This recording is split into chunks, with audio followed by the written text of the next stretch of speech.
Oft with Guizhong concerning mechanical principles. We each had our ideals, and neither would yield.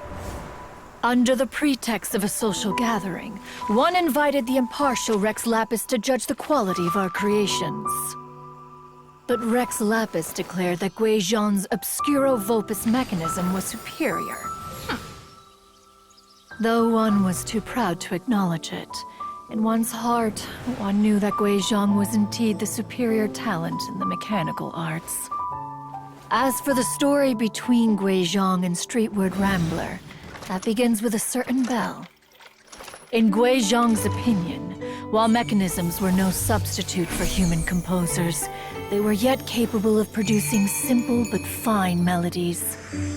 But Streetward Rambler believed music to be an expression of the soul, an emotional enterprise that could never hope to be replicated by machinery.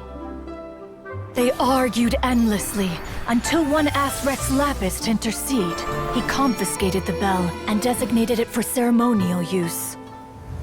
Thereafter, one would often find them convening in the mountains, discussing music, mechanics, and all the affairs of the mortal world.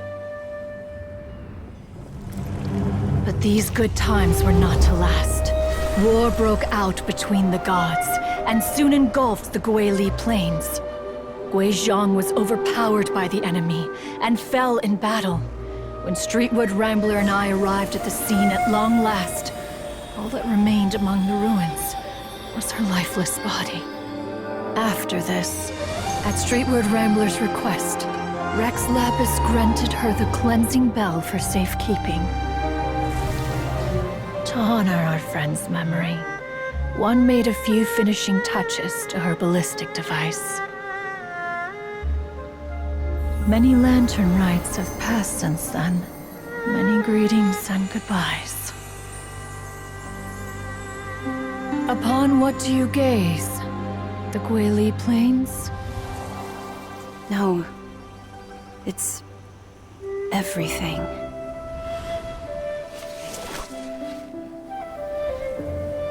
We think of human life as like a lantern that's lit one minute and extinguished the next.